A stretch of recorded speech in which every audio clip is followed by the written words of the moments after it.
ಕಾರ್ಯಕ್ರಮದಲ್ಲಿ ಭಾರತ ಸಂವಿಧಾನ ನಾಲ್ಕು ವಿದ್ಯಾರ್ಥಿಗಳಿಗಾಗಿ ಸಂವಿಧಾನದ ಪ್ರಸ್ತಾವನೆ ಬಗ್ಗೆ ನಾನು ವಿಡಿಯೋ ಮಾಡಿ ಅಪ್ಲೋಡ್ ಮಾಡಿದ್ದೆ.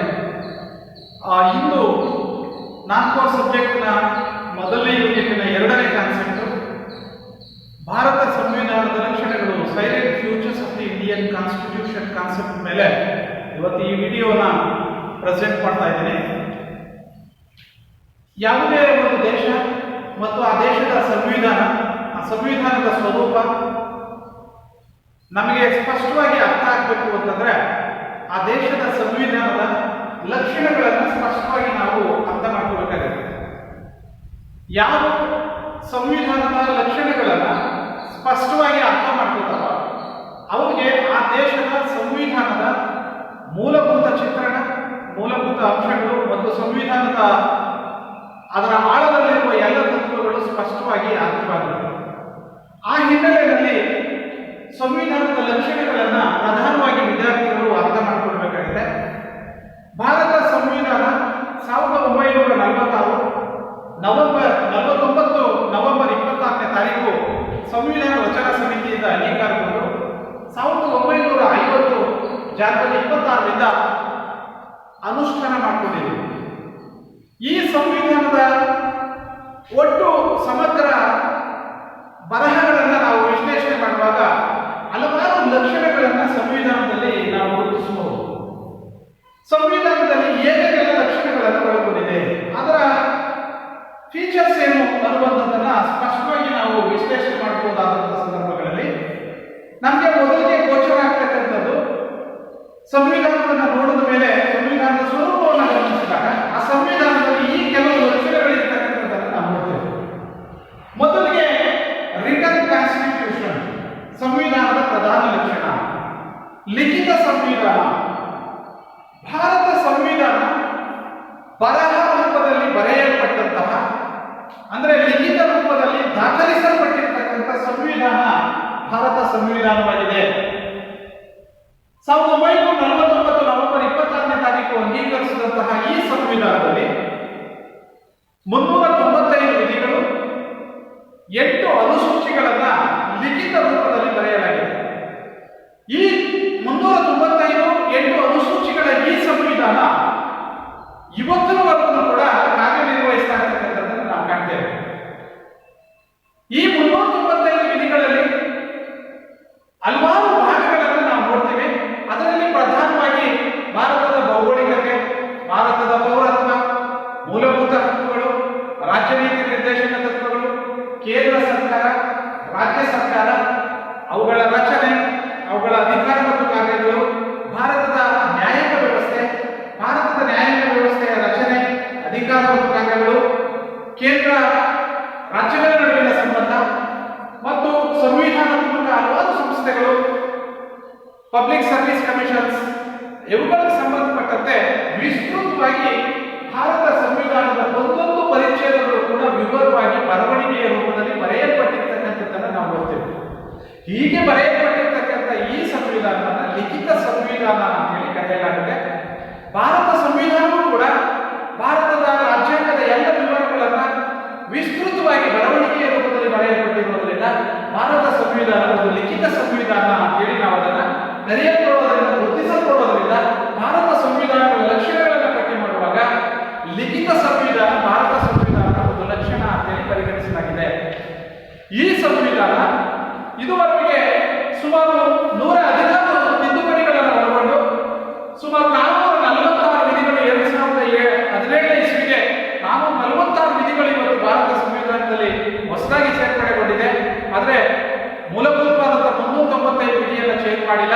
395ನೇ ವಿಧಿಯೇ ಅಂತಿಮ ವಿಧಿ. ಅದರೊಳಗಡೆ ಅಡಿಷನಲ್ ಸಬ್ ಪ್ರಾವಿಷನ್ಸ್ಗಳನ್ನು ಮಾಡಿಕೊಂಡು ಸಂವಿಧಾನಕ್ಕೆ ಹಲವಾರು ತಿದ್ದುಪಡಿಗಳನ್ನು ಮಾಡಿ ಹೊಸ ವಿಧಿಗಳನ್ನು ಅಳವಡಿಸಿಕೊಂಡು ವಿವರವಾಗಿ ಲಿಖಿತ ರೂಪದಲ್ಲಿ ದಾಖಲೆ ಮಾಡಲಾಗಿದೆ. ಹಾಗಾಗಿ ಭಾರತ ಸಂವಿಧಾನದ ಲಕ್ಷಣಗಳನ್ನು ನೋಡುವಾಗ ಲಿಖಿತ ಸಂವಿಧಾನ ಭಾರತ ಸಂವಿಧಾನದ ಲಕ್ಷಣಗಳಲ್ಲಿ ಒಂದು ಅಂತಕ್ಕಂಥದ್ದನ್ನು ನಾವು ಗುರುತಿಸಬಹುದು. Number 2, features of the Indian constitution, partially rigid and partially flexible constitution. ಭಾಗಶಃ ನಮ್ಯ ಮತ್ತು ಭಾಗಶಃ ಅನನ್ಯ ಸಂವಿಧಾನ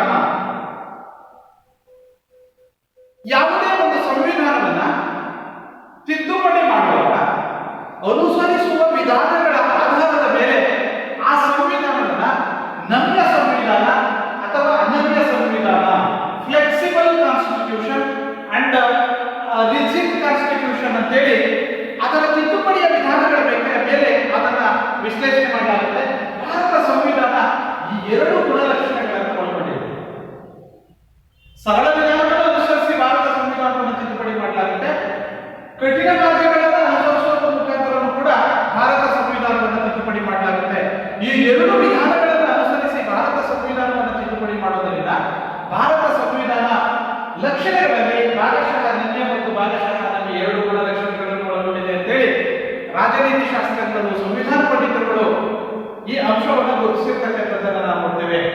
ಸಂವಿಧಾನದ ಪ್ರಧಾನ ಅಂಶಗಳಾದಂತಹ ಕೇಂದ್ರ ಮತ್ತು ರಾಜ್ಯ ಸರ್ಕಾರಗಳ ಅಧಿಕಾರಗಳು, ಮೂಲಭೂತ ಹಕ್ಕುಗಳು, ರಾಜ್ಯ ನೀತಿ ನಿರ್ದೇಶಕ ತತ್ವಗಳು, ಸುಪ್ರೀಂ ಕೋರ್ಟ್ ರಚನೆ ಮತ್ತು ಅದರ ಅಧಿಕಾರಗಳಿಗೆ ಸಂಬಂಧಪಟ್ಟಂತೆ ರಾಜ್ಯಗಳ ರಚನೆ, ಪುನರ್ರಚನೆ, ರಾಜ್ಯಗಳ ಹೆಸರುಗಳನ್ನು ಬದಲಾವಣೆ ಮಾಡ್ತಕ್ಕಂಥದ್ದು ಮತ್ತು ಭಾಷೆಗಳು ನಿರ್ಧರಿಸತಕ್ಕಂಥದ್ದು, ಭಾಷಾ ಮತ್ತು ಪ್ರಾಂತ್ಯಗಳನ್ನು ವಿಭಾಗ ಮಾಡತಕ್ಕಂಥ ಸಂದರ್ಭಗಳಲ್ಲಿ ಇವುಗಳಿಗೆ ಸಂಬಂಧಪಟ್ಟಂತ ವಿಷಯಗಳ ಮೇಲೆ ಸಂವಿಧಾನವನ್ನು ತಿದ್ದುಪಡಿ ಮಾಡತಕ್ಕಂಥ ಪ್ರಕ್ರಿಯೆಗಳನ್ನ ವಿಶೇಷ ವಿಧಾನದ ಸಂವಿಧಾನ ಪ್ರಕ್ರಿಯೆಗಳು ಅಂತೇಳಿ ಪರಿಗಣಿಸಲಾಗುತ್ತೆ.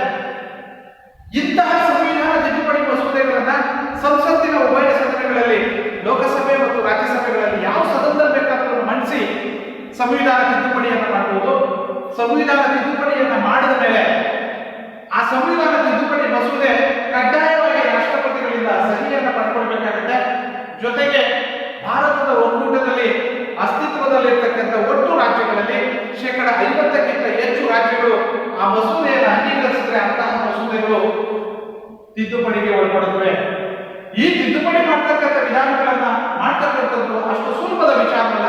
ಯಾಕಂದ್ರೆ ನಮಗೆ ಒಕ್ಕೂಟ ಸರ್ಕಾರಗಳಾಗಿರೋದ್ರಿಂದ ಕೇಂದ್ರ ಮತ್ತು ರಾಜ್ಯ ಸರ್ಕಾರಗಳು ಸಂವಿಧಾನಾತ್ಮಕವಾಗಿ ಸ್ವತಂತ್ರವಾಗಿ ಕರ್ತವ್ಯವನ್ನು ನಿರ್ವಹಿಸುತ್ತವೆ, ಕಾರ್ಯಗಳನ್ನು ಮಾಡುತ್ತವೆ.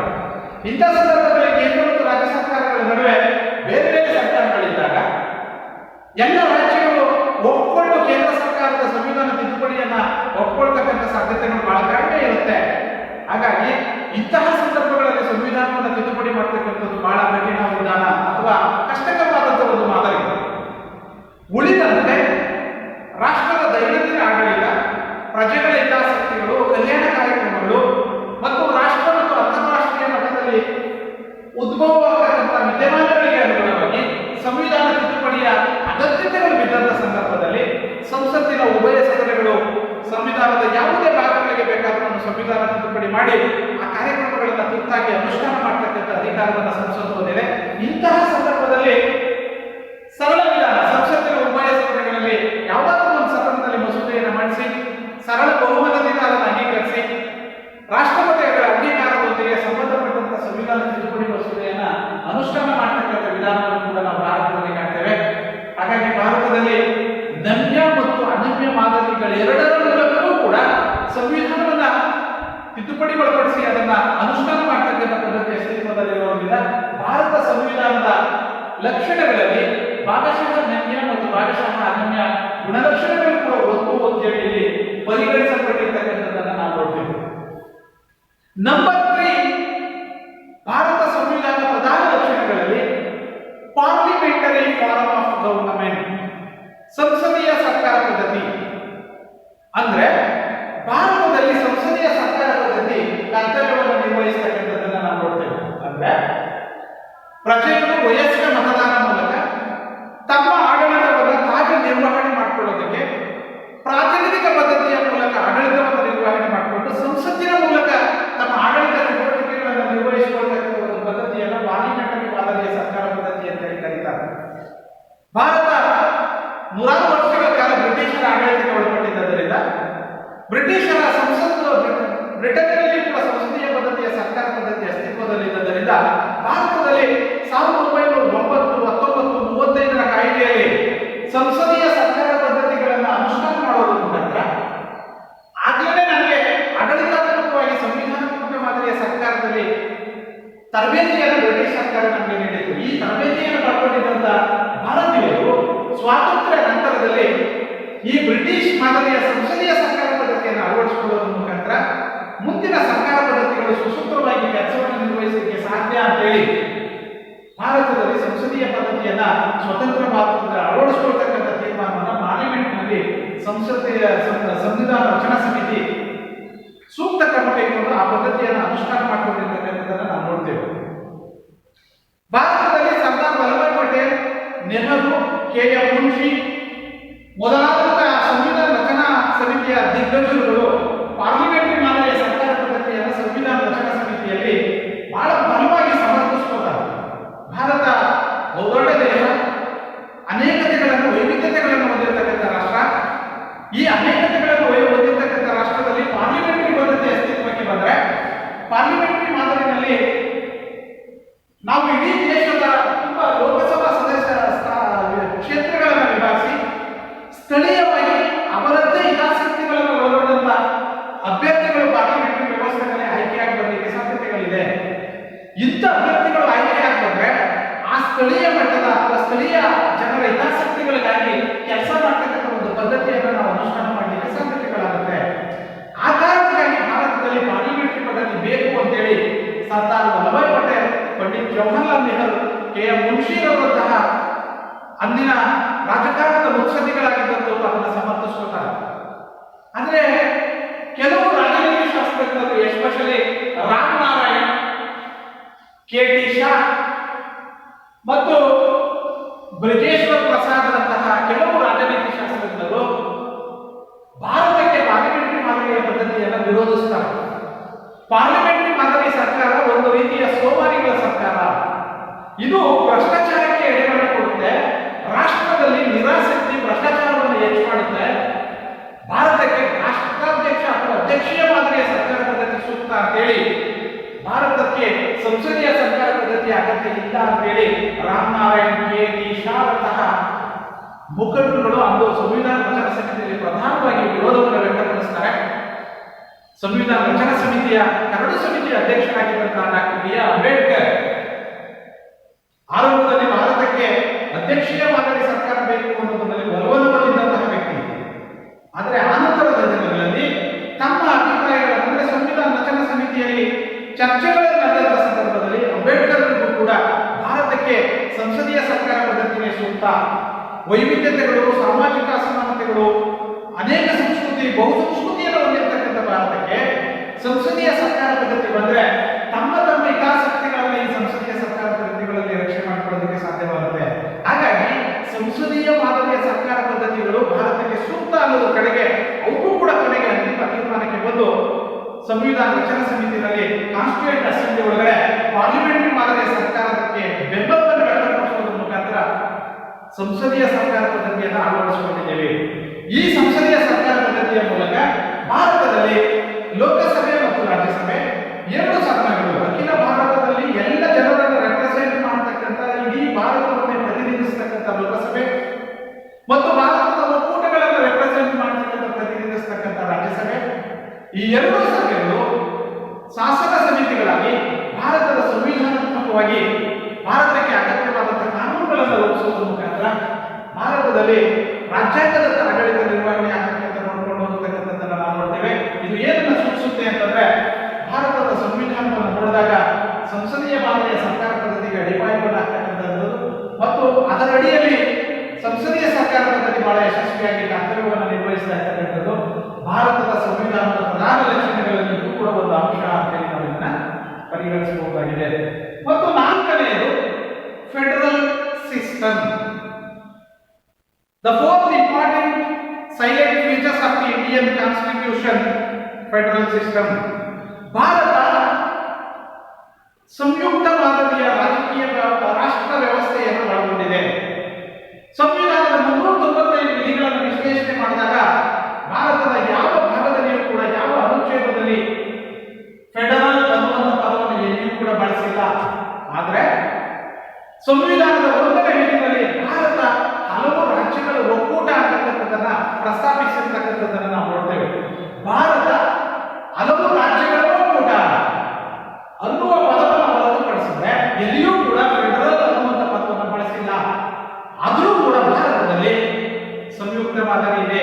ಸಂವಿಧಾನಾತ್ಮಕವಾಗಿ ಕೇಂದ್ರ ಮತ್ತು ರಾಜ್ಯ ಸರ್ಕಾರಗಳು ಏಕಕಾಲಿಕೆಯಲ್ಲಿ ಸಂವಿಧಾನದತ್ತವಾಗಿ ಕರ್ತವ್ಯವನ್ನು ನಿರ್ವಹಿಸತಕ್ಕಂಥದ್ದನ್ನು ನಾವು ನೋಡ್ತೇವೆ.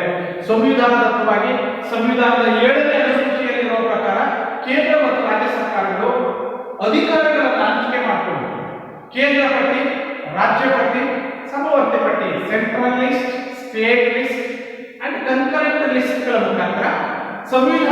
ಮೂಲಭೂತವಾದಂತಹ ಎಲ್ಲ ಅಧಿಕಾರಗಳನ್ನ 3 ಭಾಗಗಳಾಗಿ ವಿಭಾಗ ಮಾಡಿಕೊಂಡು ಕೇಂದ್ರ ಸರ್ಕಾರ ಕೇಂದ್ರ ಪಟ್ಟಿಯಲ್ಲಿರುವ ಅಧಿಕಾರಗಳ ಮೇಲೆ, ರಾಜ್ಯ ಸರ್ಕಾರ ರಾಜ್ಯ ಪಟ್ಟಿಯಲ್ಲಿರುವ ಅಧಿಕಾರಗಳ ಮೇಲೆ ಮತ್ತು ಸಮವರ್ತಿ ಪಟ್ಟಿಯಲ್ಲಿರುವ ಅಧಿಕಾರಗಳ ಮೇಲೆ ಕೇಂದ್ರ ಮತ್ತು ರಾಜ್ಯ ಸರ್ಕಾರಗಳು ಎರಡೂ ಕೂಡ ಸಂವಿಧಾನಬದ್ಧವಾಗಿ ಅಧಿಕಾರವನ್ನು ಚಲಾಯಿಸುವುದರ ಮುಖಾಂತರ ಸಂಯುಕ್ತ ಮಾದರಿಯ ಅನುಗುಣವಾಗಿ ಕರ್ತವ್ಯವನ್ನು ನಿರ್ವಹಿಸತಕ್ಕಂಥದ್ದನ್ನು ನಾವು ನೋಡ್ತೇವೆ. ಹಾಗಾಗಿ ಭಾರತ ಸಂವಿಧಾನದ ಪ್ರಧಾನ ಲಕ್ಷಣಗಳಲ್ಲಿ ಸಂಯುಕ್ತ ಪದ್ಧತಿಯು ಕೂಡ ಒಂದು ಪ್ರಧಾನ ಲಕ್ಷಣ. Federal system is the main features of the Indian constitution ಅಂತೇಳಿ ಹಲವಾರು ಪೊಲಿಟಿಕಲ್ ಸೈಂಟಿಸ್ಟ್ಗಳು ಈ ಅಂಶವನ್ನು ಗುರುತಿಸಿರ್ತಕ್ಕಂಥದ್ದನ್ನು ನಾವು ನೋಡ್ತೇವೆ. ಹಾಗಾಗಿ ಭಾರತವು ಕೂಡ ಸಂವಿಧಾನಾತ್ಮಕವಾಗಿ ಒಂದು ಸಂಯುಕ್ತ ಸರ್ಕಾರ ಪದ್ಧತಿ ಅಂದ್ರೆ ಕೆಲವು ಅದಕ್ಕೆ ಟೀಕೆಯನ್ನು ವ್ಯಕ್ತಪಡಿಸತಕ್ಕಂಥ ಸಂದರ್ಭದಲ್ಲಿ ಭಾರತ ಸಂಯುಕ್ತ ರಾಷ್ಟ್ರಕ್ಕೆ ಪೂರಕವಾದಂತಹ ಲಕ್ಷಣಗಳನ್ನು ಒಳಗೊಂಡಿಲ್ಲ, ಹಾಗಾಗಿ ಇದು ಸಂಯುಕ್ತ ರಾಷ್ಟ್ರವೇ ಅಲ್ಲ. ಮತ್ತು ಇನ್ನು ಮುಂದುವರೆದ ಹಲವಾರು ಕೆಲವು ರಾಜನೀತಿ ಶಾಸ್ತ್ರಜ್ಞರಿಗೆ ಕ್ವಾಸಿ ಫೆಡರಲ್ ಸಿಸ್ಟಮ್, ಅರೆ ಸಂಯುಕ್ತ ಪದ್ಧತಿ. ಕ್ವಾಸಿ ಫೆಡರಲ್ ಸಿಸ್ಟಮ್ ಅಂತಂದ್ರೆ ಅರೆ ಸಂಯುಕ್ತ ಪದ್ಧತಿ. ಅರೆ ಸಂಯುಕ್ತ ಪದ್ಧತಿ ಅಂತಂದ್ರೆ ಈ ಕಡೆ ಸಂಯುಕ್ತ ಸರ್ಕಾರವೂ ಅಲ್ಲ, ಇನ್ನೊಂದು ಕಡೆ ಏಕಾತ್ಮಕ ಸರ್ಕಾರವೂ ಅಲ್ಲ. ಹಾಗಾಗಿ ಅತ್ಯುತ್ತಮ ಸರ್ಕಾರ ಪದ್ಧತಿಯನ್ನು ಒಳಗೊಂಡಿದೆ ಅಂತ ಹೇಳ್ತಾರೆ. ಅಂದ್ರೆ ನಮ್ಮ ಅಗತ್ಯಗಳಿಗೆ ಅನುಗುಣವಾಗಿ ನಿಜ ಭಾರತ ಸ್ವಾತಂತ್ರ್ಯವನ್ನು ಪಡ್ಕೊಳ್ತಕ್ಕಂಥ ದಿನಗಳಲ್ಲಿ ಭಾರತ 1947 ಆಗಸ್ಟ್ 15 ಸಂವಿಧಾನಾತ್ಮಕವಾಗಿ ಅಥವಾ ಬ್ರಿಟಿಷರಿಂದ ಸ್ವಾತಂತ್ರ್ಯವನ್ನು ಪಡ್ಕೊಂಡ ಮೇಲೆ ಅಂದಿನ ದಿನ ಇದ್ದಂತಹ ರಾಷ್ಟ್ರದ ಏಕತೆ ಮತ್ತು ಸಮಗ್ರತೆಗೆ ಇದ್ದಂತಹ ದೊಡ್ಡ ಧಕ್ಕೆಗಳು ಭಾರತ ಪಾಕಿಸ್ತಾನ, ಭಾರತ ಇನ್ನೊಂದು ಕಡೆ ಚೀನಾದ ನಮ್ಮ ಮೇಲಿನ ಆಕ್ರಮಣ, ಇವುಗಳೆಲ್ಲದರಿಂದ ಹೊರಗಡೆ ಬಂದು ಭಾರತದ ಅಖಂಡ ಭಾರತದ ಏಕತೆ ಮತ್ತು ಸಮಗ್ರತೆಯನ್ನ ರಕ್ಷಣೆ ಮಾಡತಕ್ಕಂಥ ಒಂದು ಮೊದಲ ಆದ್ಯತೆ ಕೇಂದ್ರ ಸರ್ಕಾರಕ್ಕಿತ್ತು. ಹಾಗಾಗಿ ಸಂವಿಧಾನ ರಚನಾ ಸಮಿತಿ ಈ ಅಗತ್ಯವನ್ನ ಪೂರೈಸಿ ಭಾರತದ ಏಕತೆ ಮತ್ತು ಸಮಗ್ರತೆಯನ್ನು ರಕ್ಷಣೆ ಮಾಡಿಕೊಳ್ಳೋದಕ್ಕೆ ಒಂದು ಬಲಿಷ್ಠ ಕೇಂದ್ರ ಸರ್ಕಾರದ ಅಗತ್ಯವಿತ್ತು ಅನ್ನೋ ಕಾರಣಕ್ಕೆ ವಿಶೇಷ ಅಧಿಕಾರವನ್ನ, ಹೆಚ್ಚುವರಿ ಅಧಿಕಾರಗಳನ್ನು ಕೇಂದ್ರ ಸರ್ಕಾರಕ್ಕೆ ಕೊಟ್ಟಿದೆ. ಹಾಗಂದ ಮಾತ್ರಕ್ಕೆ ರಾಜ್ಯಗಳಿಗೆ ಅಧಿಕಾರ ಇಲ್ಲ ಅಂತ ಅನ್ನೋದಿಲ್ಲ. ರಾಷ್ಟ್ರದ ಜನತೆಯ ಸಮಗ್ರ ಹಿತಾಸಕ್ತಿಗಳು, ಸಮಗ್ರ ಕಲ್ಯಾಣ, ಸಮಗ್ರ ಅಭಿವೃದ್ಧಿ ಮತ್ತು ದಿನನಿತ್ಯದ ಆಡಳಿತದಲ್ಲಿ ಅವರ ಯೋಗಕ್ಷೇಮಗಳಿಗೆ ಸಂಬಂಧಪಟ್ಟಂತ ತೀರ್ಮಾನಗಳಿಗೆ ತೆಗೆದುಕೊಳ್ಳುವಂತಹ ಸಂದರ್ಭದಲ್ಲಿ ರಾಜ್ಯ ಸರ್ಕಾರಗಳಿಗೂ ಕೂಡ ವಿಶೇಷವಾದಂತಹ ಅಧಿಕಾರಗಳಿದೆ. ಈ ಹಿನ್ನೆಲೆ ಒಳಗಡೆ ಸಂವಿಧಾನಾತ್ಮಕವಾಗಿ ಕೇಂದ್ರ ಸರ್ಕಾರ ಮತ್ತು ರಾಜ್ಯ ಸರ್ಕಾರಗಳು ಎರಡೂ ಕೂಡ ಏಕಕಾಲಕ್ಕೆ ಕೆಲಸ ಮಾಡ್ತಕ್ಕಂಥದ್ದು ಭಾರತ ಸಂವಿಧಾನದ ಪ್ರಧಾನ ಲಕ್ಷಣಗಳಲ್ಲಿ ಒಂದು ಅಂಶ ಅಂತೇಳಿ ಗುರುತಿಸಿರ್ತಕ್ಕಂಥದ್ದನ್ನು ನಾವು ನೋಡ್ತೇವೆ. ನೆಕ್ಸ್ಟ್ 5ನೇ ಫಿಫ್ತ್ ಒನ್ ಲಕ್ಷಣ fundamental rights. The main features of Indian constitution fundamental rights, ಮೂಲಭೂತ ಹಕ್ಕುಗಳು. ಒಬ್ಬ ವ್ಯಕ್ತಿ ಆಂತರಿಕವಾಗಿ ಮತ್ತು ಬಾಹ್ಯವಾಗಿ ತನ್ನ ಅಭ್ಯುದಯವನ್ನು ತಾನೇ ಮಾಡಿಕೊಳ್ಳೋದಕ್ಕೆ ರಾಜ್ಯದ ಅಥವಾ ರಾಜ್ಯಾಂಗದತ್ತವಾದಂತಹ ಕಾನೂನುಬದ್ಧ ಅವಕಾಶಗಳನ್ನು ಫಂಡಮೆಂಟಲ್ ರೈಟ್ಸ್ ಅಂತ ಹೇಳಿ ಕರೀತಾರೆ. ಒಬ್ಬ ವ್ಯಕ್ತಿ ಆಂತರಿಕವಾಗಿ ಮತ್ತು ಬಾಹ್ಯವಾಗಿ ತನ್ನ ಅಭ್ಯುದಯವನ್ನು ಮಾಡಿಕೊಳ್ಳೋದಕ್ಕೆ ರಾಜ್ಯದಿಂದ ಅಥಾರಿಟಿವಾಗಿ ಕೊಡಮಾಡಲ್ಪಟ್ಟಿರ್ತಕ್ಕಂಥ ಸಂವಿಧಾನಾತ್ಮಕ ಪ್ರಾತಿನಿಧ್ಯಗಳನ್ನ ಮೂಲಭೂತ ಹಕ್ಕುಗಳು ಅಂತೇಳಿ ಕರೆಯಲಾಗುತ್ತೆ.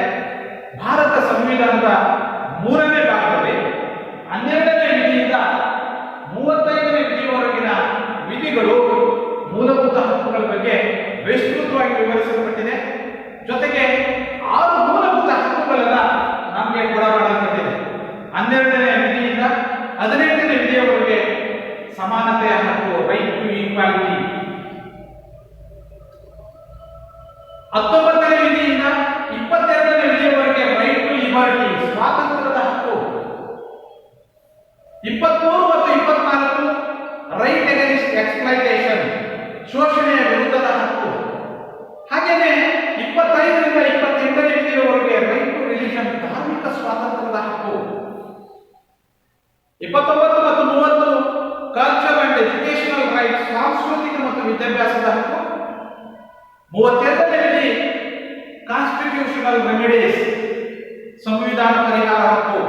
ಈ 6 ಮೂಲಭೂತ ಹಕ್ಕುಗಳನ್ನು ಕೊಡೋದ್ರ ಮುಖಾಂತರ ಭಾರತದ ಪ್ರತಿಯೊಬ್ಬ ವ್ಯಕ್ತಿ ತನ್ನ ಜಾತಿ, ಧರ್ಮ, ಲಿಂಗ, ಬುಡಕಟ್ಟು, ಜನ್ಮಸ್ಥಳಗಳ ಯಾವುದೇ ತಾರತಮ್ಯವಿಲ್ಲದೆ ತನ್ನ ವ್ಯಕ್ತಿತ್ವ ಮತ್ತು ತನ್ನ ಅಭ್ಯುದಯವನ್ನು ತಾನೇ ಮಾಡಿಕೊಳ್ಳೋದಕ್ಕೆ ಅಮೂಲಾಗ್ರವಾದಂತಹ ಅವಕಾಶವನ್ನ ಸಂವಿಧಾನದ 3ನೇ ಭಾಗದಲ್ಲಿ ಗ್ಯಾರಂಟೀಡ್ ಪ್ರೋಗ್ರಾಮ್ ಅಂದ್ರೆ ಈ ಮೂಲಭೂತ ಹಕ್ಕುಗಳನ್ನ ಯಾರಾದರೂ ಕಸಿದುಕೊಂಡ್ರೆ, ಧಕ್ಕೆ ಮಾಡಿದ್ರೆ, ಅನುಷ್ಠಾನ ಮಾಡುವುದರಲ್ಲಿ ವಿಳಂಬ ಮಾಡಿದ್ರೆ ಅಥವಾ ಅದರ ಅನುಷ್ಠಾನದಲ್ಲಿ ತಾರತಮ್ಯಗಳನ್ನು ಮಾಡಿದ್ರೆ ಸಂವಿಧಾನದ 32ನೇ ವಿಧಿಯ ಪ್ರಕಾರ ಸುಪ್ರೀಂ ಕೋರ್ಟ್ ಮತ್ತು ಹೈಕೋರ್ಟ್ಗಳಲ್ಲಿ ದಾವೆಯನ್ನು ಕೊಡುವುದರ ಮುಖಾಂತರ ತನ್ನ ಮೂಲಭೂತ ಹಕ್ಕುಗಳನ್ನು ರಕ್ಷಣೆ ಮಾಡಿಕೊಳ್ತಕ್ಕಂಥ ಒಂದು ಅವಕಾಶವನ್ನು ಸಂವಿಧಾನದಲ್ಲಿ ಕೊಟ್ಟಿದ್ದಾರೆ.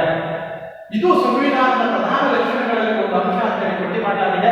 ಹಾಗಾಗಿ ಭಾರತ ಸಂವಿಧಾನದ ಲಕ್ಷಣಗಳನ್ನು ವಿಶ್ಲೇಷಣೆ ಮಾಡತಕ್ಕಂಥ ಸಂದರ್ಭದಲ್ಲಿ ಮೂಲಭೂತ ಹಕ್ಕುಗಳು ಅತ್ಯಂತ ಪ್ರಮುಖವಾದಂತಹ ಒಂದು ಅಂಶ ಅಂತ ಹೇಳಿ ನಾವು ಪರಿಗಣಿಸಬಹುದಾಗಿದೆ, ಹಾಗೆ ನಾವು ಗುರುತಿಸಬಹುದಾಗಿದೆ. ಹಾಗಾಗಿ ವಿದ್ಯಾರ್ಥಿಗಳು ಸಂವಿಧಾನದ ಪ್ರಧಾನ ಲಕ್ಷಣಗಳು ಅಂದಾಗ ಲಿಖಿತ ಸಂವಿಧಾನ, ಭಾಗಶಃ ನಮ್ಯ ಮತ್ತು ಭಾಗಶಃ ಅನನ್ಯ, ಮೂರನೇದು ಸಂಸದೀಯ ಸರ್ಕಾರ ಪದ್ಧತಿ, ನಾಲ್ಕನೇದು ಸಂಯುಕ್ತ ಸರ್ಕಾರ ಪದ್ಧತಿ ಮತ್ತು ಐದನೇದು ಮೂಲಭೂತ ಹಕ್ಕುಗಳು. ಇಂಥ ಲಕ್ಷಣಗಳನ್ನು ಭಾರತ ಸಂವಿಧಾನ ಒಳಗೊಂಡಿದೆ ಹೇಳಿ ವಿಸ್ತೃತವಾಗಿ ಅರ್ಥ ಮಾಡಿಕೊಂಡ್ರೆ ಮುಂದಿನ ಭಾಗಗಳಲ್ಲಿ ಅದು ವಿವರವಾಗಿ ವಿಸ್ತೃತವಾಗಿ ಏನು ಹೇಳುತ್ತೆ ಅಂತಕ್ಕಂಥದ್ದನ್ನು ನಾವು ನೆಕ್ಸ್ಟ್ ಅದನ್ನ ಅರ್ಥ ಮಾಡ್ಕೊಂಡು ಹೋಗೋದು. Next 6 directive principles of state policy. Bharat ಸಂವಿಧಾನ ಪ್ರಧಾನ ಲಕ್ಷಣಗಳಲ್ಲಿ ತುಂಬಾ ಪ್ರಮುಖವಾದಂತಹ ಒಂದು ಲಕ್ಷಣ ರಾಜ್ಯ ನೀತಿ ನಿರ್ದೇಶಕ ತತ್ವಗಳು. ಯಾವುದೇ ಒಂದು ದೇಶ ಅಥವಾ ಯಾವುದೇ ಒಂದು ಸಂವಿಧಾನ ಕೇವಲ ನಿಯಮಗಳನ್ನ ವಿವರಿಸತಕ್ಕಂಥ, ನಿಯಮಗಳನ್ನು ಎಸ್ಟಾಬ್ಲಿಷ್ ಮಾಡ್ತಕ್ಕಂಥ ಅಥವಾ ನಿಯಮಗಳನ್ನ ಮಾನಿಟರ್ ಮಾಡ್ತಕ್ಕಂಥ ಪದ್ಧತಿಗಳು ಸಂವಿಧಾನ ಆಗೋದಿಲ್ಲ. ಸಂವಿಧಾನದ ಆಶಯಗಳು ಅಥವಾ ಭಾರತ ಸಂವಿಧಾನದ ಮೂಲಭೂತ ಆಶಯಗಳು, ನಾನು ಲಾಸ್ಟ್ ಎಪಿಸೋಡ್ ನಲ್ಲಿ ಹೇಳ್ತಿದ್ದೆ, ಭಾರತ ಸಂವಿಧಾನವನ್ನು ನೋಡಿದಾಗ ಭಾರತ ಸಂವಿಧಾನದ ಆಶಯಗಳು ಬಂದಾಗ preamble of the basic philosophy of the Indian constitution ಒಂದು ಮೂಲಭೂತ ತತ್ವ, ಒಂದು ಮೂಲಭೂತ ಆಶಯ. ಅದು ಈ ಆಶಯಗಳ ಮೇಲೆ ಭಾರತ ಸಂವಿಧಾನ ನಿಂತಿದೆ. ಭಾರತ ಸಂವಿಧಾನದ ಪ್ರಸ್ತಾವನೆ ವಿಶ್ಲೇಷಣೆ ಮಾಡಿದ್ರೆ ಭಾರತ ಸಂವಿಧಾನದ ಆಶಯಗಳೇನು ಅಂತ ಹೇಳಿ ಗೊತ್ತಾಗುತ್ತೆ. ಈ ಆಶಯಗಳನ್ನ ಅನುಷ್ಠಾನ ಮಾಡದ ಹೊರತು ಆ ಸಂವಿಧಾನಕ್ಕೆ ಬೆಲೆ ಇರೋದಿಲ್ಲ. ಹಾಗಾಗಿ ಈ ಆಶಯಗಳನ್ನ ಈ directive principles of state policy ಒಳಗೊಂಡಿದೆ. ಆರ್ಟಿಕಲ್ 37 ಇಂದ ಸಂವಿಧಾನದ 37ನೇ ವಿಧಿಯಿಂದ ಆರ್ಟಿಕಲ್ 51A ಅಂದ್ರೆ ಸಂವಿಧಾನದ 51ನೇ ವಿಧಿಯವರೆಗೂ ಕೂಡ ಈ ರಾಜ್ಯ ನೀತಿ ನಿರ್ದೇಶಕ ತತ್ವಗಳ ಬಗ್ಗೆ ವಿಶ್ಲೇಷಣೆ ಮಾಡಲಾಗಿದೆ. ಈ ರಾಜ್ಯ ನೀತಿ ನಿರ್ದೇಶಕ ತತ್ವಗಳಲ್ಲಿ ರಾಷ್ಟ್ರದ ಸಮಗ್ರ ಅಭಿವೃದ್ಧಿಗೆ ಸಂಬಂಧಪಟ್ಟಂತ ವಿಶ್ಲೇಷಣೆಗಳನ್ನು ಈ ಡೈರೆಕ್ಟಿವ್ ಪ್ರಿನ್ಸಿಪಲ್ಸ್ ಆಫ್ ಸ್ಟೇಟ್ ಪಾಲಿಸಿನಲ್ಲಿ ಹೇಳಿದ್ದಾರೆ. ಇಲ್ಲಿ ಸಮಾಜವಾದ, ಗಾಂಧಿವಾದ, ಪ್ರಜಾಸತ್ತಾತ್ಮಕ ವ್ಯವಸ್ಥೆ, ವ್ಯಕ್ತಿ ಕಲ್ಯಾಣ, ವ್ಯಕ್ತಿ ಸ್ವಾತಂತ್ರ್ಯ ಇವುಗಳ ಅಗತ್ಯತೆ ಮತ್ತು ಅವುಗಳ ಅನುಷ್ಠಾನಕ್ಕೆ ಸಂಬಂಧಪಟ್ಟಂತ ವಿವರಗಳನ್ನ 37ರಿಂದ 51ನೇ ವಿಧಿಯವರೆಗೆ ವಿವರವಾಗಿ ವಿವರಿಸಿರುವುದರಿಂದ ಭಾರತ ಸಂವಿಧಾನದ ಲಕ್ಷಣಗಳನ್ನು ನಾವು ಪಟ್ಟಿ ಮಾಡುವಾಗ ರಾಜ್ಯ ನೀತಿ ನಿರ್ದೇಶಕ ತತ್ವವು ಕೂಡ ಒಂದು ಅಂತಕ್ಕಂಥದ್ದನ್ನು ನೀವು ಅರ್ಥ ಮಾಡ್ಕೋಬೇಕಾಗುತ್ತೆ. ಹಾಗಾದ್ರೆ ರಾಜ್ಯ ನೀತಿ ನಿರ್ದೇಶಕ ತತ್ವಗಳು ಅಂದ್ರೆ ಏನು, ಅದರಲ್ಲಿ ಏನೇನೆಲ್ಲ ಇದೆ, ಏನು ವಿಶ್ಲೇಷಣೆ ಮಾಡುತ್ತೆ, ಮುಂದಿನ ತರಗತಿಗಳಲ್ಲಿ ಇದನ್ನೇ ಸಪರೇಟ್ ಆಗಿ ವಿಶ್ಲೇಷಣೆ ಮಾಡುವಾಗ ರಾಜ್ಯ ನೀತಿ ನಿರ್ದೇಶಕ ತತ್ವ ಅಂದ್ರೆ ಏನು, ಅದರ ಮೂಲಭೂತ ತತ್ವಗಳೇನು, ಸಂವಿಧಾನದ ಪ್ರತಿಯೊಂದು 37ರಿಂದ 51ನೇ ವಿಧಿಯವರೆಗೆ ಏನೇನೆಲ್ಲ ವಿಶ್ಲೇಷಣೆಗಳನ್ನು ಒಳಗೊಂಡಿದೆ ಅಂತಕ್ಕಂಥದ್ದನ್ನ ಅಲ್ಲಿ ವಿಸ್ತೃತವಾಗಿ ನಾವು ಅರ್ಥ ಮಾಡ್ಕೊಳ್ಬಹುದಾಗಿದೆ. ನೆಕ್ಸ್ಟ್ 7ನೇ ಸಂವಿಧಾನದ ಪ್ರಧಾನ ಲಕ್ಷಣ integrated and independence judiciary. Integrated and independent judiciary, ಸ್ವತಂತ್ರ ಮತ್ತು ಏಕಾತ್ಮಕ ನ್ಯಾಯಾಂಗ ಪದ್ಧತಿ ಭಾರತ ಸಂವಿಧಾನದ ಪ್ರಧಾನ ಲಕ್ಷಣ. ಭಾರತ ಸಂಯುಕ್ತ ಸರ್ಕಾರ ಪದ್ಧತಿಯನ್ನು ಒಳಗೊಂಡಿದೆ. ಕೇಂದ್ರ ಮತ್ತು ರಾಜ್ಯ ಸರ್ಕಾರಗಳು ಸಂವಿಧಾನಾತ್ಮಕವಾಗಿ ಸ್ವತಂತ್ರವಾಗಿ ಕರ್ತವ್ಯವನ್ನು ನಿರ್ವಹಿಸುತ್ತವೆ. ಆದರೆ ನ್ಯಾಯಾಂಗದ ವಿಚಾರಗಳಿಗೆ ಬಂದಾಗ ನ್ಯಾಯಾಂಗದ ಅಧಿಕಾರಗಳಿಗೆ ಸಂಬಂಧಪಟ್ಟಂತೆ ಭಾರತದಲ್ಲಿ ಏಕಾತ್ಮಕ ನ್ಯಾಯಾಂಗ ವ್ಯವಸ್ಥೆ ಇದೆ. ಕೇಂದ್ರದಲ್ಲಿ ಸುಪ್ರೀಂ ಕೋರ್ಟ್, ರಾಜ್ಯಗಳಲ್ಲಿ ಹೈಕೋರ್ಟ್, ಜಿಲ್ಲಾ ಮಟ್ಟದಲ್ಲಿ ಜಿಲ್ಲಾ ಮ್ಯಾಜಿಸ್ಟ್ರೇಟ್ ಕೋರ್ಟ್ಗಳು, ಸೆಷನ್ಸ್ ನ್ಯಾಯಾಲಯಗಳು, ತಾಲೂಕು ಮ್ಯಾಜಿಸ್ಟ್ರೇಟ್ ಕೋರ್ಟ್ಗಳು, ಮುನ್ಸಿಪಲ್ ಕೋರ್ಟ್ಗಳು ಕೆಲಸ ಮಾಡುವುದರ ಮುಖಾಂತರ ಮುನ್ಸಿಪಲ್ ಕೋರ್ಟ್ನಿಂದ ಸುಪ್ರೀಂ ಕೋರ್ಟ್ವರೆಗೂ ಕಂಪ್ಲೀಟ್ ನ್ಯಾಯಾಂಗ ವ್ಯವಸ್ಥೆಯ ಮೇಲೆ ಕಂಪ್ಲೀಟ್ ಅಧಿಕಾರವನ್ನು ಸುಪ್ರೀಂ ಕೋರ್ಟ್ ಒಳಗೊಂಡಿರ್ತಕ್ಕಂಥದ್ದನ್ನು ನಾವು ನೋಡ್ತೇವೆ. ಅಂದ್ರೆ ಇಡೀ ದೇಶದಲ್ಲಿ ಒಂದೇ ನ್ಯಾಯಾಂಗ ವ್ಯವಸ್ಥೆ, ಒಂದೇ ನ್ಯಾಯಾಂಗ ಪದ್ಧತಿ ಕರ್ತವ್ಯವನ್ನು ನಿರ್ವಹಿಸತಕ್ಕಂಥದ್ದನ್ನು ನಾವು ನೋಡ್ತೇವೆ. ಹಾಗಾಗಿ ಭಾರತ ಸಂವಿಧಾನದ ಲಕ್ಷಣಗಳನ್ನು ನಾವು ಗುರುತಿಸುವಾಗ ಭಾರತದಲ್ಲಿ ಏಕಾತ್ಮಕ ನ್ಯಾಯಾಂಗ ವ್ಯವಸ್ಥೆ ಒಂದು ಪ್ರಧಾನ ಲಕ್ಷಣ. ಮತ್ತು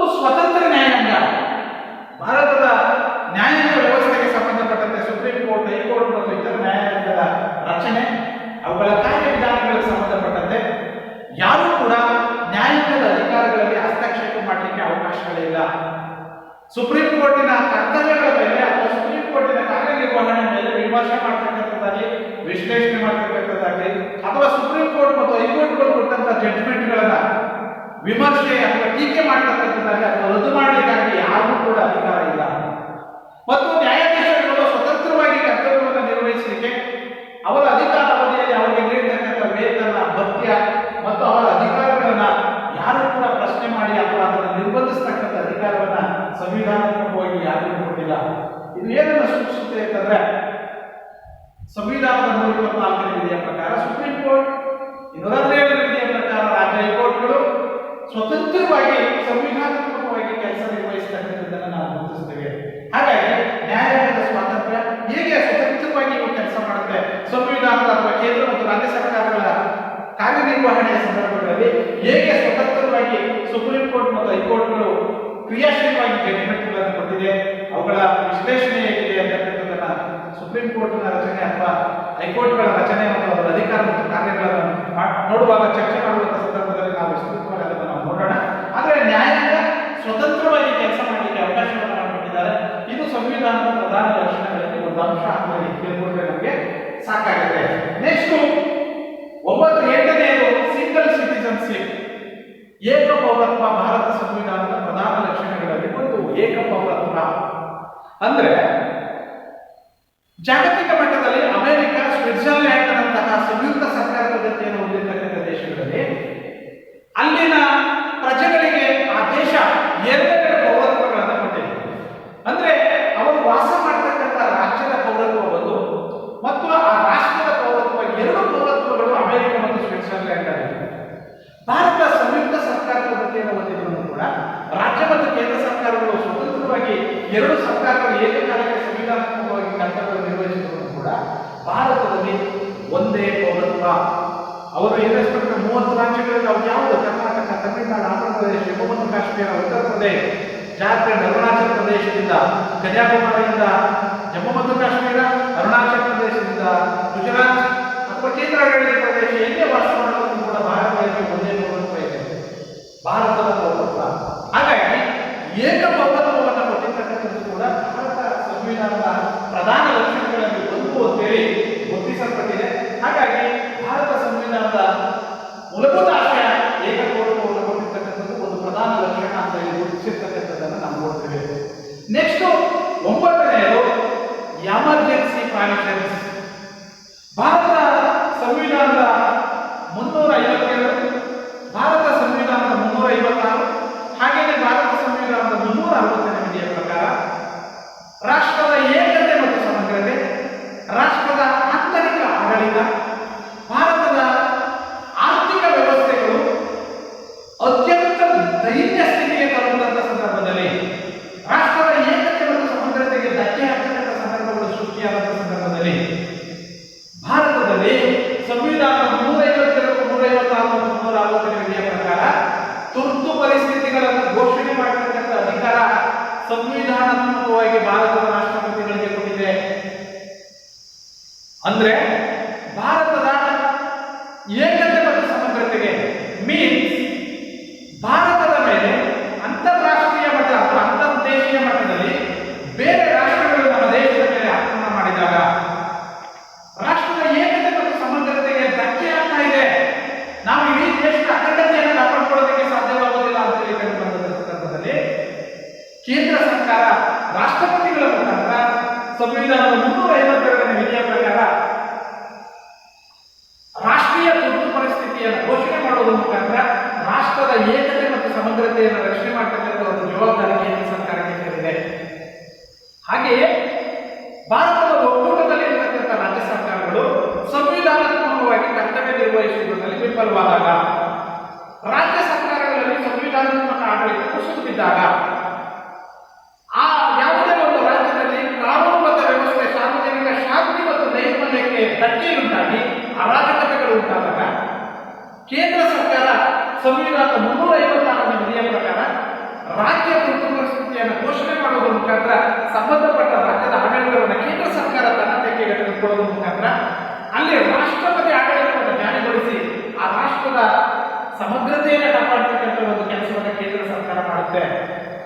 ಹಾಗೆಯೇ ರಾಷ್ಟ್ರದ ಯಾವುದೇ ಒಂದು ಭಾಗದಲ್ಲಾಗಲಿ ಅಥವಾ ರಾಷ್ಟ್ರದ ಅಖಿಲ ಭಾರತ ಮಟ್ಟದಲ್ಲಿ ಆಗಲಿ ರಾಷ್ಟ್ರದಲ್ಲಿ ಆರ್ಥಿಕ ವ್ಯವಸ್ಥೆ ಕುಸಿದು ಬಿದ್ದಾಗ, ಆರ್ಥಿಕ ನಿಯಮಗಳು ಅರಾಜಕತೆಗೀಡಾದಾಗ, ರಾಷ್ಟ್ರದ ಹಣ ತನ್ನ ಮೌಲ್ಯವನ್ನು ಕಳೆದುಕೊಂಡು ಹಣದುಬ್ಬರದ ಉಂಟಾಗಿ ಆಡಳಿತದಲ್ಲಿ ಆರ್ಥಿಕ ನಿಯಂತ್ರಣ ಮಾಡಲಿಕ್ಕೆ ಸಾಧ್ಯವೇ ಆಗೋದಿಲ್ಲ ಅಂತ ಹೇಳಿಕೊಂಡು ಬಂದಂಥ ಸಂದರ್ಭದಲ್ಲಿ ಕೇಂದ್ರ ಸರ್ಕಾರ 360ನೇ ವಿಧಿಯ ಪ್ರಕಾರ ಆರ್ಥಿಕ ತುರ್ತು ಪರಿಸ್ಥಿತಿಯನ್ನು ಘೋಷಣೆ ಮಾಡುವುದರ ಮುಖಾಂತರ ಆರ್ಥಿಕ ದುಸ್ಥಿತಿಯನ್ನು ಸರಿಪಡಿಸಲಿಕ್ಕೆ ಕೇಂದ್ರ ಸರ್ಕಾರ ಈ 360ನೇ ವಿಧಿಯ ಪ್ರಕಾರ ಕ್ರಮ ಕೈಗೊಳ್ಳತಕ್ಕಂಥ ಜವಾಬ್ದಾರಿ ಕೇಂದ್ರ ಸರ್ಕಾರಕ್ಕಿದೆ.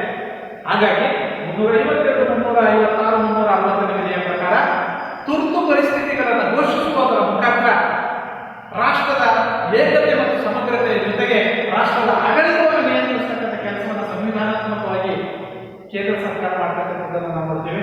ಹಾಗಾಗಿ ಇದಕ್ಕೆ ಸಂಬಂಧಪಟ್ಟಂತೆ ಡೀಟೇಲ್ ಆಗಿ ಯಾವ ಸಂದರ್ಭದಲ್ಲಿ 352, 356, 360 ವಿಧಿಗಳನ್ನು ಇಂಪ್ಲಿಮೆಂಟ್ ಮಾಡಲಾಗುತ್ತೆ, ಅಂಥ ಸಂದರ್ಭಗಳಲ್ಲಿ ಹೇಗಿರುತ್ತೆ ರಾಷ್ಟ್ರ, ಅದರ ಕುಲಂಕುಷವಾದಂಥ ವಿಶ್ಲೇಷಣೆಗಳನ್ನ ಕೇಂದ್ರ ಮತ್ತು ರಾಜ್ಯ ಸರ್ಕಾರಗಳ ಸಂಬಂಧಗಳು ಅಧ್ಯಯನ ಮಾಡುವಾಗ ನಿಮಗೆ 3rd ಅಥವಾ 4th ಯೂನಿಟ್ನಲ್ಲಿ ಆ ಕಾನ್ಸೆಪ್ಟ್ ಬರುತ್ತೆ ಅಂತ ಅನ್ಕೊಂಡಿದ್ದೀರಿ.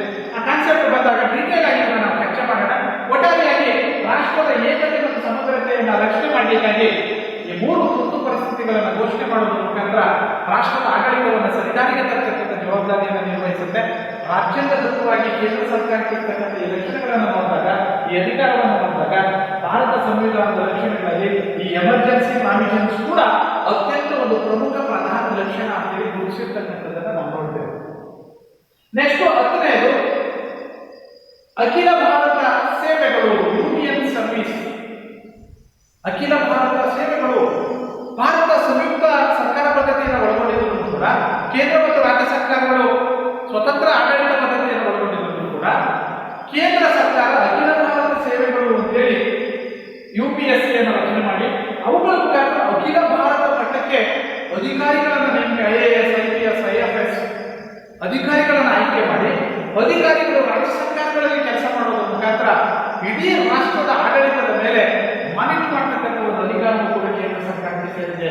ಅಖಿಲ ಭಾರತ ಸೇವೆಗಳನ್ನು ಜಾರಿ ಮಾಡುವುದರ ಮುಖಾಂತರ ಸಂವಿಧಾನದ 312ನೇ ವಿಧಿಯ ಪ್ರಕಾರ UPSC ಅನ್ನು ಸ್ಥಾಪನೆ ಮಾಡಿ, ಯೂನಿಯನ್ ಪಬ್ಲಿಕ್ ಸರ್ವಿಸ್ ಕಮಿಷನ್ ಅನ್ನು ಸ್ಥಾಪನೆ ಮಾಡಿ, ಆ ಮುಖೇನ ಅಖಿಲ ಭಾರತ ಸೇವೆಗಳಿಗೆ ಅಭ್ಯರ್ಥಿಗಳನ್ನು ಆಯ್ಕೆ ಮಾಡಿ ಅಖಿಲ ಭಾರತ ಮಟ್ಟಕ್ಕೆ ಅಧಿಕಾರಿಗಳನ್ನು ನೇಮಕ ಮಾಡುವುದರ ಮುಖಾಂತರ ರಾಷ್ಟ್ರದ ಆಡಳಿತವನ್ನು ನಿರ್ವಹಣೆ ಮಾಡತಕ್ಕಂಥದ್ದನ್ನು ನಾವು ನೋಡ್ತೇವೆ.